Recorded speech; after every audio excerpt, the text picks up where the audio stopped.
Hey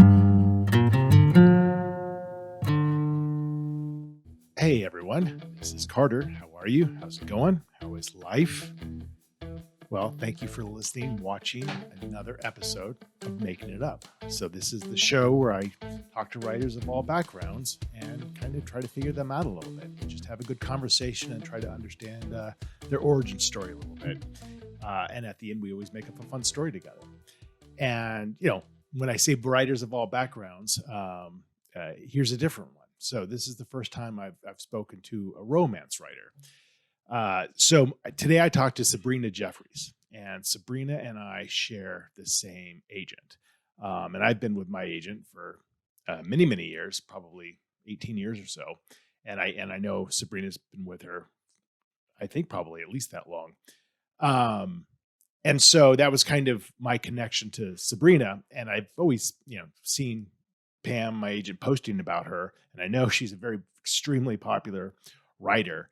And actually she's written, she's a New York Times bestselling author of over 50 romance novels and works of short fiction. Sometimes she writes under the pseudonyms Deborah Martin and Deborah Nicholas. So it was fantastic to be able to pick her brain and to see, why did she choose romance? What, is she interested in other genres, and what was kind of what influenced her growing up?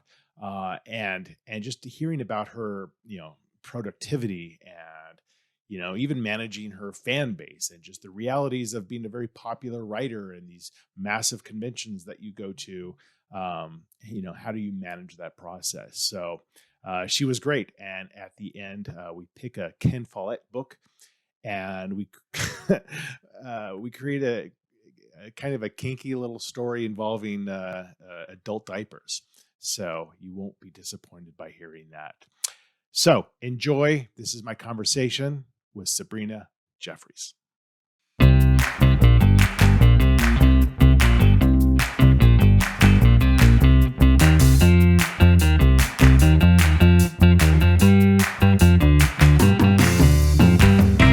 Hello.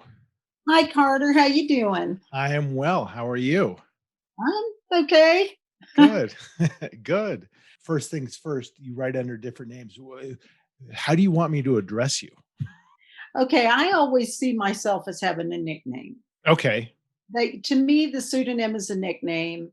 Most people who do not know I write under a pseudonym, when I go to conferences and stuff, everybody calls me Sabrina. I never get confused. Got I it. see it as I go by a bunch of names anyway. It's Deborah, Debbie. I don't like Debbie, but that's what my whole family calls me. So, and so then you add the Sabrina in, and that's, my mom said one time she was at one of my books signings and she said something to me. She said, Debbie something. So I went, your name's Debbie? And she said, she's my daughter. I don't call her by her pseudonym. Yeah. That would be weird. I mean, I always thought that's such that one transition point where you make that change. I always thought like that. I always wonder what that's like, because, people start calling you that because that's what they know you as once you start going out into the world. And and especially if it's like so many, especially thriller writers go by initials, JW. Right. Like, so you're just JW now. Do I call you that? Yeah, So I've never changed my name, so I don't know what it's like, but I assume that for you get used to it, I assume, but at first it's got to be a little strange. Yeah, I got used to it faster than you would think, and I'm not sure why, but as I said, I just think of it as a nickname. Yeah. Most of my chapter members were calling me Deborah, or Deb, because I wrote as Deborah Martin before this. Yep. So everybody knew me, that's my maiden name. And so everybody knew me as Deborah Martin at my chapter, my writing, my romance writer chapter. And then, so then when I went as Sabrina, they still would call me Deb or Deborah. Yeah. But one of my friends who writes under a different last name, but her name is the same, her first name's the same, which I tried. I tried that when my editor said, we need you to change your name because you're writing a different historical from when you were Deborah Martin. Yep. And so I said, okay. So I went through all these, Deborah Knight, Deborah this, and after I suggested like 5, she went, We don't have to go by Deborah. We Yeah. Deborah. And I went, You're in Deborah. North Carolina, right? Yes. Yeah. And are born and raised? No. I'm from New Orleans originally. Oh, okay. I was born there, and we moved to North Carolina for my son, who's autistic, Yeah. and they have wonderful things. But I grew up in Thailand, so Oh, so you what was the impetus for growing up in Thailand? Was it a um, military family? no, my parents were actually missionaries, Oh, okay. which is It's usually another. one of those two things, military Yeah, missionaries. they were missionaries, and it was only, military. I went to school with a lot of military. Sure. We went to a very nice international school, which the mission grumbled about the price of every year, but there was nowhere else really to send us, Was right? this in Bangkok? This was in Bangkok, yeah. Yeah. Went Yeah. to International School Bangkok, ISB, and even have a mug up there, an ISB mug up there. So And what years, like how old were you like while you were there? when up until well, we went to Thailand when I was 7, Mhm. and then we came back for furlough when I was 11. Then we went back to the furlough was every 4 years you came back for 1 year. You grew up obviously in a very religious environment. Very religious and actually evangelical, and I Oh, am okay. neither of those things. So Um, you at some point in your life you kind of it so was do you pretty. have siblings? I have 3 other siblings, Okay. and 2 of them are still not. Well, one of them is probably, I don't know if she would call herself an evangelical, but she's fairly conservative. Yeah. And then another one of my brothers is the opposite, and he worked for the International Mission Board for most of his adult life. And he now has a television show Hmm. on PBS. It's only had 1 season. Of course, it came out during the pandemic. It Right. was like you couldn't ask for a worse. But but they renewed him, so their second season is coming up. The name of the show is The Good Road, and it is about global philanthropy. They call Okay. themselves, he and another missionary kid, but not from the same mission or denomination. They call themselves philanthropologists. Hmm. Oh, I like that. I Well, like yeah. that. So And then they're going all over the world and stuff. And then I have a brother who does business lecturing and stuff, and he has a bunch of business books. So yeah. we have quite a busy family. And then at some point you made it sounds like more of a break than everybody else Yes. from that. Well, the brother who does business, he's kind of made a break, but Yeah. he would still probably see himself as spiritual. Yeah. I I made a break. I made a break when I went to Baptist college, because by the 3rd year of my Baptist college, I went, "This is not for me." Was there a moment or was it just like It 3 was years of more of a Baptist process. college? It took it took a few years. My last year in Baptist college, I was seriously thinking about I didn't how I felt about it. And then I went to grad school, and that kind of, grad school in English. Actually, my professor at my college wrote me a reference letter to go to grad school at Tulane. And he Hmm. said, "Her parents are missionaries, but she's not like that." And I, Hmm. I don't know what I'm like, "Oh, okay. Right. Whatever that like Backhanded compliment. means, I don't know." But anyway, I went to Tulane. I got my PhD from Tulane.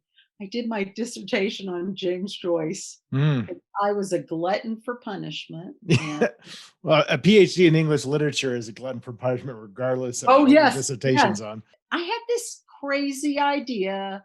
Well, I had a professor who urged me to get a job because most writers don't make any money. So you need to get a job, and then you can write, in your spare time. And so I spent several years trying to get a job that I liked. And I had my PhD. I was trying to get an academic teaching job. Yeah, I mean, that's the natural route with a PhD Right. in English lit. Right. And so I was trying to turn one of my chapters in my dissertation. I did theatrical and cinematic adaptations of James Joyce's books. And Hmm. so I was trying to to turn, he wrote That's one, challenging. I know. Well, he wrote one play. And so I have a whole chapter on his play. And at the time, not a lot of people did much with his plays. So I thought, oh, I can take that chapter and expand it. And I sat down at a computer and I started writing a romance novel. And I went, and I had let's see, 12 years of regular school, 4 years of college, and 6 years on the PhD. I had spent 22 years of my life. So going back a little bit, where did I've talked to several people who grew up abroad, and they took kind of comfort and almost solace in books because they were, fish out of Yes. water. Was that Yeah. your experience as well in Thailand? Yes, it's not just being in Thailand. Because it was Asian, it had a very different culture. It Sure. wasn't like going to a culture that is. If you go to South America, there's a Catholic. There are people are Catholic. They still believe in the Christian God. Right. You're going to a country that's Buddhist Right. exclusively, and there are Christians there, obviously. So it was not just that, but also when we lived in the boonies, I was being homeschooled, and there were four of us, three of us being homeschooled, and it was a lot for my mom. And I was a self-starter. Mhm. I was in that middle school age, and I had always loved books. I started reading very early, and I started wearing glasses very early. They Mhm. had to put me in glasses in second grade, all that Mhm. reading under the blanket thing. Yeah. And I read in fact, I don't remember this, but some of the older missionary kids, I went to a reunion, and some of the older missionary kids is all we remember about you. We remember is you on the bus, because they sent all of us. We all had the same bus that went to school, and they said you just had a book every time you got on the bus. You had your book until we got there. A different Every book, yeah. That's all you did, Yeah. all the time. And then we went out to the boonies, and I had nothing to do. I would do my schoolwork and I'd get it done, and it was done. And then I'd read, and somebody put on Twitter this conversation. It cracked me up. It was this woman and her daughter in the library. And she said, honey, you have 15 books.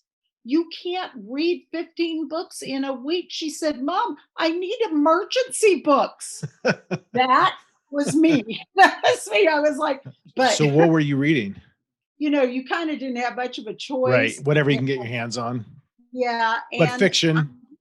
back then, romance didn't have a lot of sexual content. Yeah. So there were a lot of romances that were, what we would call, I don't know, you wouldn't call it vanilla because they didn't have any sex.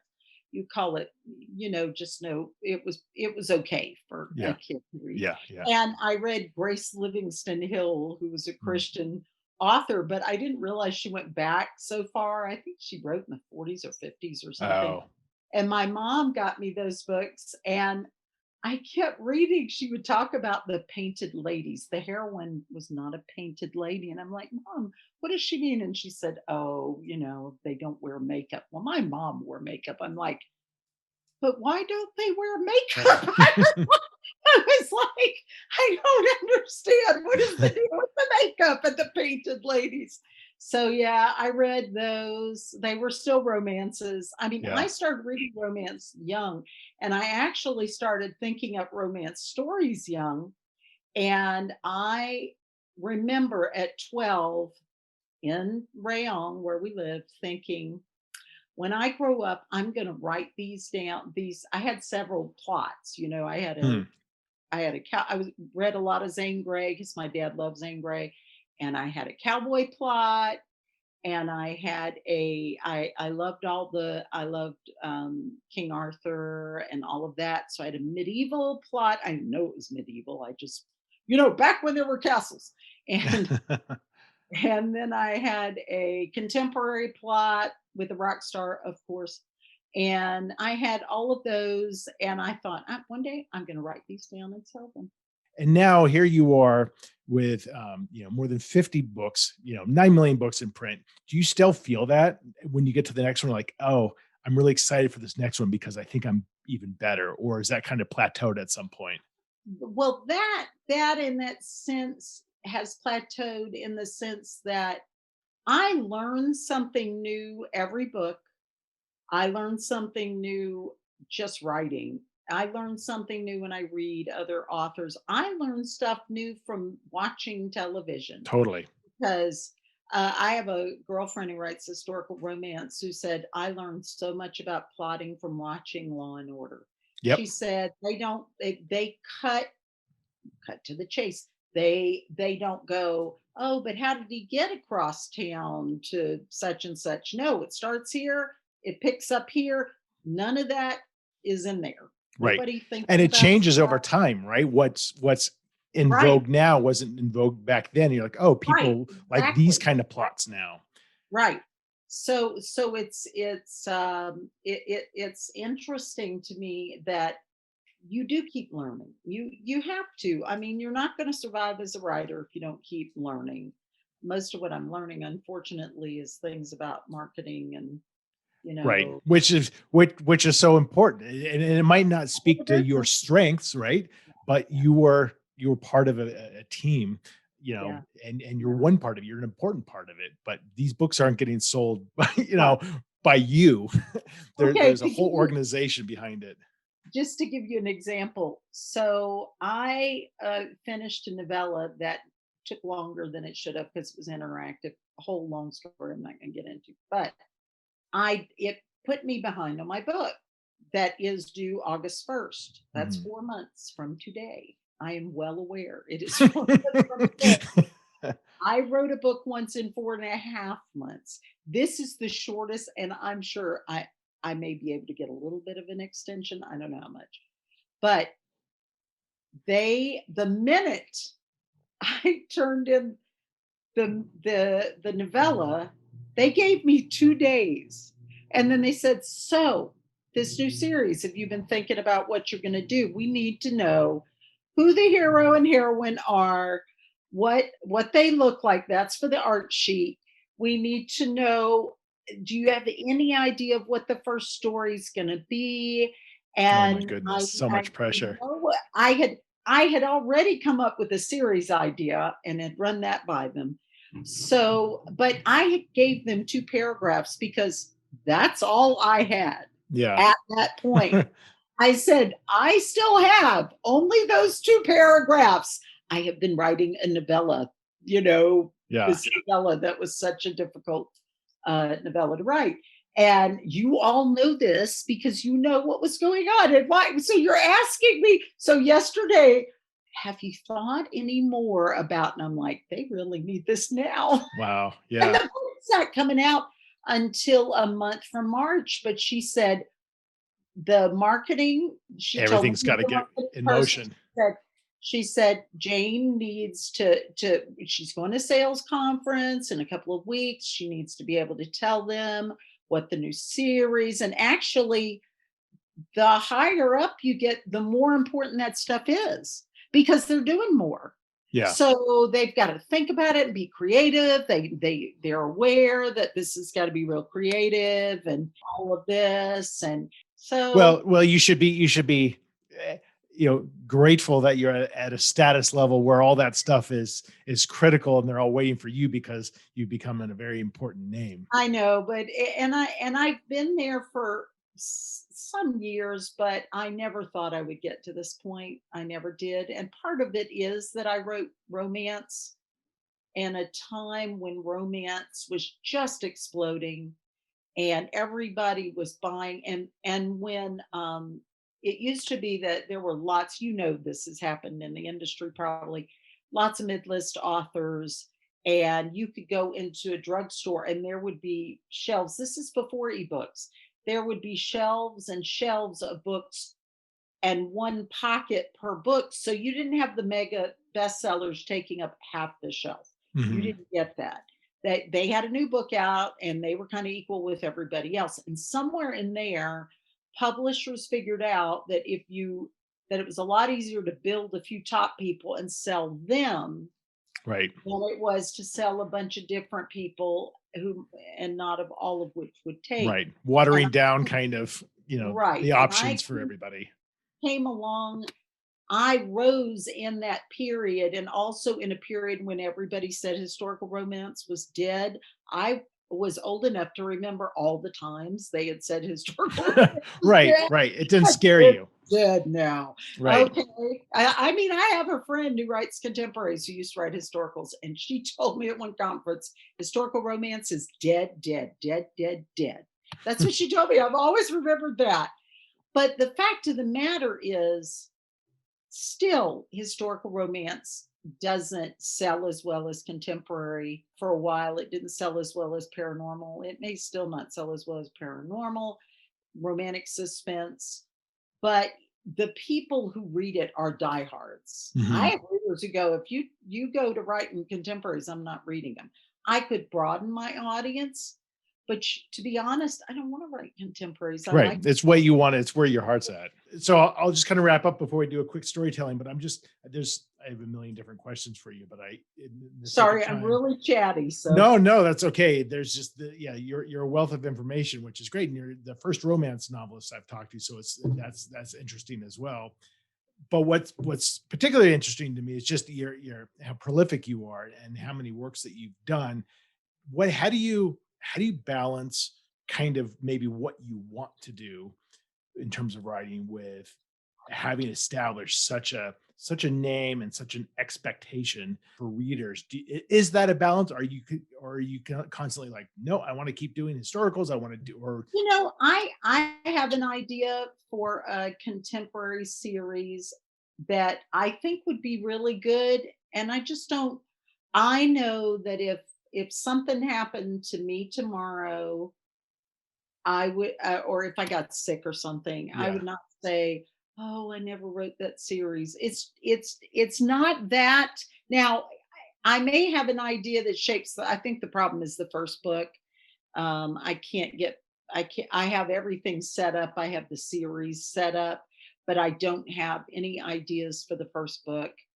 And so I like writing historicals. I yeah, like the yeah. research. I always like the research for all of it because I watch both. My husband and I watch all kinds of historical. Yeah. He won't watch. He only likes nonfiction Yeah. because he has a hard time suspending his disbelief. Mhm.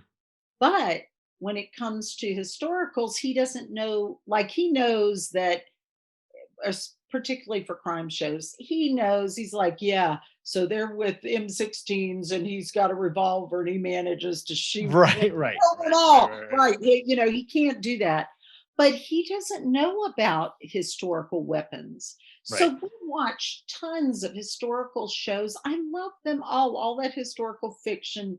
There's now that there's Netflix and Prime TV, lots of people Right. are Like the doing things. tutors, yeah, like yeah. Yeah, there's just an unlimited number to watch, and I don't have time to watch much TV, but we watch things together. He really liked Outlander. He has Mhm. watched every season with me, and things like that. I like history. I Yeah. like and when Nick was in his hardest period, Nick had a really tough time during puberty. He Mhm. got real aggressive, which he had never been and Mhm. hasn't really been since. Yeah. But during puberty, nobody told me that puberty causes this and then it eventually ends. Yeah. I just thought, oh, he's moving into this and he's This going is to be how he is this now. person. Yeah. But and I have told so many parents, look, it's not forever. If you can This hang too in shall for pass. this too shall pass. But it was a really rough time. And during that time, Julia Quinn, the Bridgerton books, that got me through that because I Hmm. needed the lightest kind of book I could find. And she wrote light historicals. And I was writing light historicals, and I'm convinced that I wrote those and I enjoyed writing them because I couldn't manage anything more than that. That was my escape. I was escaping into a world where I controlled Right. Right. everything. And Isn't people, that important? yeah, Like to people this used day, to, isn't that important? it is. Yeah. It's people used to say to me, I don't know how you write when you have this or that or whatever. And it's like, writing is my escape from this, that, and Right. whatever. Right. You know, you don't understand. So yeah, that is real important. I still like all of it. Would I mean, I see shows that are very ambitious that I really enjoy, and I think, wow, I should try writing something like that. But I'm at a point in my life where, now I've got issues. I'm in the squeeze. I will always be having to take care of our son. Our son lives in a group home, but we Mhm. have to buy all this stuff. We Yeah. see him once a week. We FaceTime once a week. It's not like he's over there and we forgot about him and right now we're doing even more with him because a new guy is moving in. Mhm. We had one that we lost one guy, and so we have a new guy moving in, and we're gonna have to do all that stuff. And so I have a lot of responsibilities. My Yeah. husband does the business stuff, but he's approaching the age where he really ought to be able to retire. Mhm. And he's like, I don't want to do this stuff forever. I want to. He's 6 years older than I am. Mhm. So he's really getting in, he's already past 65. So Yeah. that's how old I am. But I'm wanting to slow down. Yeah. So I still love writing it and all that, but I can't write it at the pace I did when I was Right. younger. Right. And then you think I, about August 1st and you start to get the sweats. yeah, yes, yes, I do. I keep thinking, oh my God, oh my God. But it's usually the new series. It's hard with the new series because you have to do all the setup for it, but it's fresh, new Yeah. characters. You don't Right. have anything in it from a previous book that Right. messes you Right. You're up. not tied down. Right. Right. Yeah. So it is there. It does have that excitement. So that's Okay. good. Good. And Good. I'm sure yeah. people will appreciate hearing that the passion after 50 books is still there. And I think that's true. I think if you're a writer, you're a writer. And if you're willing to Right. be I was just rejected, gonna say that. if Yeah. you're being willing to be rejected multiple times and you're like, cool, keep writing. I mean, I think that's the signal right there. So it ends when you end. I Yeah. think is Yeah. kind of how it works. I actually used to tell people that, I'll stop writing when they pry the keyboard from my cold dead hands, but Right. then I thought that probably isn't a good illusion. But anyway, metaphor. But I'm having more physical trouble with Mm, writing. I have a bulging disc in my neck, mm. and from sitting and So doing just too the much. posture of the actual Yeah. act of writing. Sure. Yes, yes, and I'm having that go on, and then, I had a knee surgery. I had a rotator cuff, that I was torn, and I had to have that surgery, and I am not the kind of person that goes to the gym and works out. I should be, but I'm not. And so, Yeah. I'm having more of those Yeah. things. I won't be able to write forever, Right. and to some extent, I'm looking forward to retiring just so I don't have pain anymore. I'm Yeah. on a lot of meds for the pain, and they mess with my writing. Sure. So I I have to can write imagine. slower. Now you know why the August 1st is really freaking me out. And I could Yeah. go off all those meds if I wanted to have even more constant pain. Yeah. But I was going to ask you, what do you write? So I write psychological suspense. Ooh, that's So like my favorite kind of suspense. I love that. yeah, I have. So I've got a long way to catch up with you. My seventh book comes out in a few weeks, but Oh, they're all that's great though. standalones, psychological thrillers. So I go towards the dark, and I always have, when people ask, why you write what you write, and I'm sure the same applies to you. I think all writers have, I think, some ability to write almost anything. Yes, But right. you have something in you that, just because I write dark things doesn't mean I'm a dark person. I And think just it's because you more romance. Go ahead. Yeah, Go I ahead. think it's often more the opposite. Yeah. I think a lot of very unassuming people are thinking very dark thoughts for fiction. Fiction, 100%. Yeah. they're not plotting. It bugs me when people say, "Oh, is the sex? How did you do research for the sex or whatever?" Because what I say, well, how did that mystery writer research this? Did he kill somebody? I mean, Right. I Right. don't think he tried that as Right. research. So no, I'm not like Yeah. I'm allowed doing. to have an imagination. Yeah, yeah, Yeah. yeah, Yeah. exactly. But it's interesting because I feel like I'm good at, and I like tension and paranoia and conflict. And I think if I were to sit down to try to write romance, I feel like I just wouldn't be good at it because I don't feel like that's what I don't know how to create those scenes well. So I think it's whatever you kind of have an inclination towards, and maybe it's because of what you read when you're growing up and what you gravitate towards watching shows.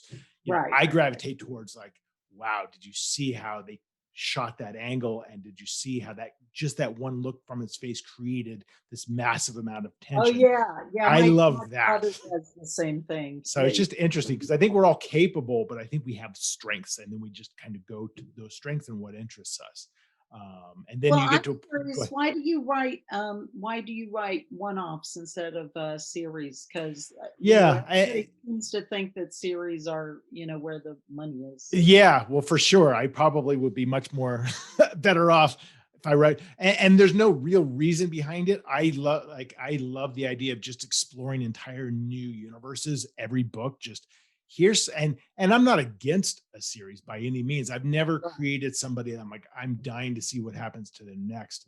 And I got a little stuck when I would read series, being like, okay, so all the same stuff happened to this guy again. yeah, yeah, So, yeah, so I think you have to be really good to suspend the disbelief of going through that. It's funny because the series I tended to love to read were historicals, right? yeah. Were You James tend to think Clavell about novels or right. John Jakes novels. Oh, I Um, read Clavel. I read a bunch of Clavel. oh, Clavell was the person who I started reading in my 20s. I'm like, holy shit, this is Yeah, I'm lost in this person's yeah, world, and that's yeah. amazing. I loved Um, Clavel. but I'll say for the first time, I have a book coming out, and then the next book that's coming out takes place in the same town and actually the same house, but totally different characters. So it's the first time I've kind of had that much Had that of an tie up. overlap. Yeah. Yeah.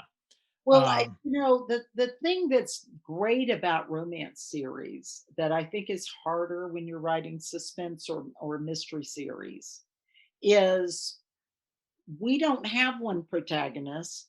The happily ever after can happen over and over. right. Right. Right. So we can do a family, and this one finds the one he loves, and that one finds the one he loves, or she finds the one, we can do that. We can do other like clubs or whatever, but they all have to be different. So each book is still new as far as the characters are, but the world is the same world. Right. We do what I would call limited series, Right. Right. Right. with Right. paranormal, you can do a much more longer, I know people write paranormal and they might be on their 13th book, Yeah. Yeah.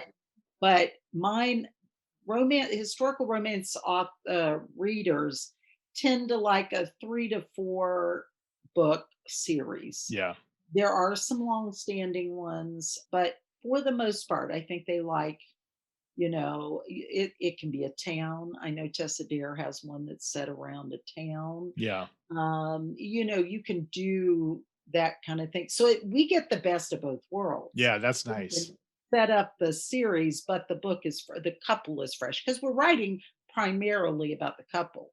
Right. And I do what I do, and I ran into trouble this time from reviewers doing it. I had you find out that the parents have been murdered. I have one series where you find out the parents have been murdered at the very end of the first book. It was believed it was a murder suicide that Hmm. the wife. I think they think the husband killed the wife and then himself, Himself. Yeah. but it turns out it's not. And so you find that out, and then the next book I do the clues all through, and then the fifth book you find out. Well, I did that again in the series I just finished, the Duke Dynasty series. And I have never had this before. I started seeing all these reviews that said that I wrote a cliffhanger, like for the Hmm. third book or the second book. It was a cliffhanger because I didn't resolve the mystery. It's like the romance was the important part. So I Oh, wasn't you gonna started, resolve yeah. the mystery. And they felt like I was, trying to cheat them. But I find that if you're gonna do a full mystery, you cannot do a full romance too. There's not enough room for both of those to That's coexist. You interesting. need a good one Right. that people won't guess. And I've done them both ways. So my feeling is, I'm sorry, but that's, how Yeah. I'm.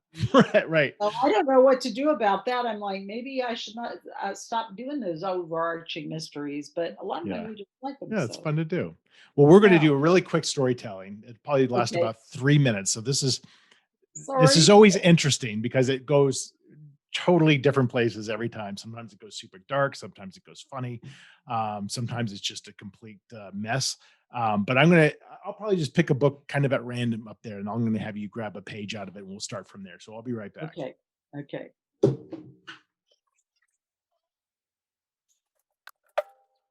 I don't actually remember reading this, but I did at some point, because I'm a huge Ken Follett fan. Oh yeah, I like Ken Follett too. But Speaking of historicals, I've only read the one, but I did like it. the Pillars of the Earth, is that what you Yes, read? I like Yeah. Oh, those too. Yeah. and that was different That for was most of his different. stuff, right? So Yeah. he's kind of a spy thriller, and then he did Pillars of the Earth, and I read that, and who thought that would be interesting? It was riveting. Like I couldn't get Yeah. enough of Yes. that Yeah. book. It was amazing. So pick a page between 1 and 500.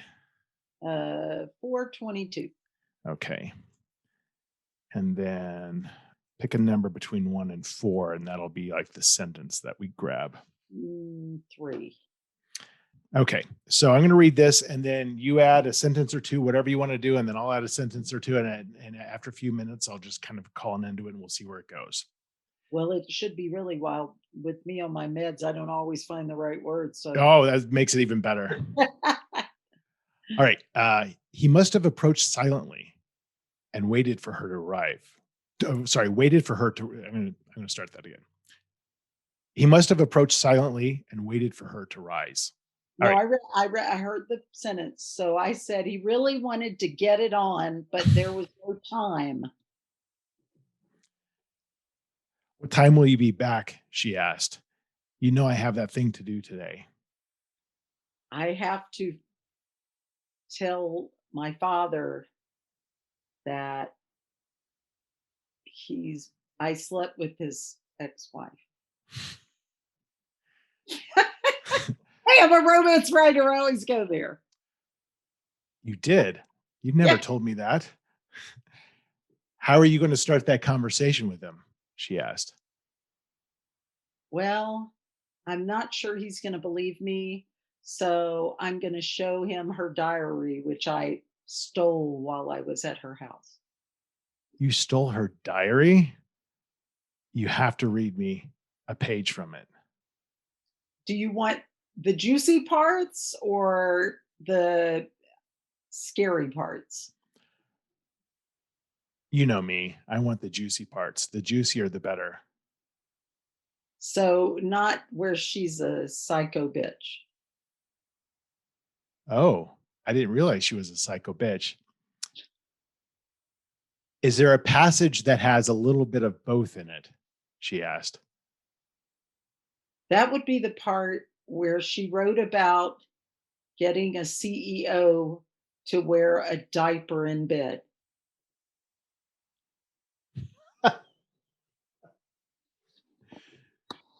I love setting it up. He picked up the diary from the bureau, flipped to the open page, and began to read. You're sneaky. I'll start it. Simon unbuckled his pants just as I instructed and sat on the bed. He looked over to his right and said, why do you have a box of Pampers in here?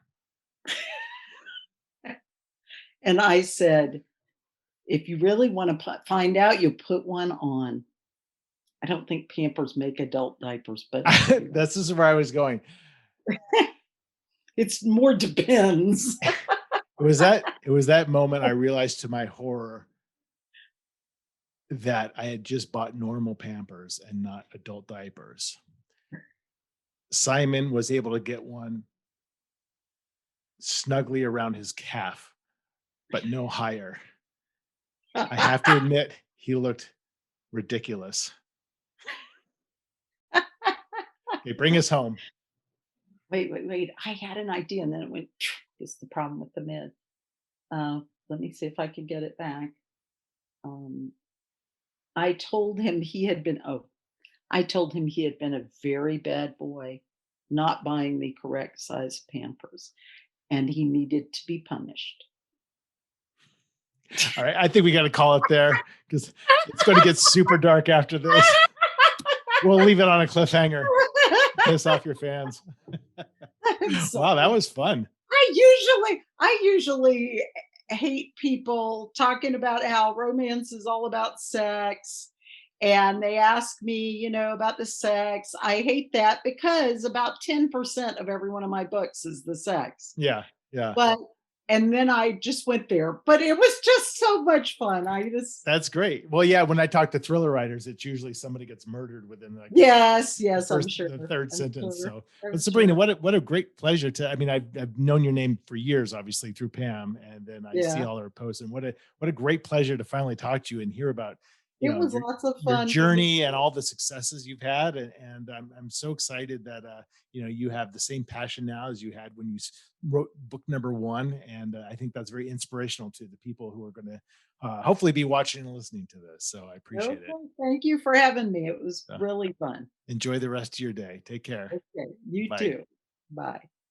So that was my conversation with Sabrina. I had a great time talking to her. It's funny that, I've known her name for so long in conjunction with Pam, my agent, and just we had never spoken before. So it was nice to finally meet her and hear her origin story. If you want to find out more about Sabrina, you can just go to sabrinajeffries.com.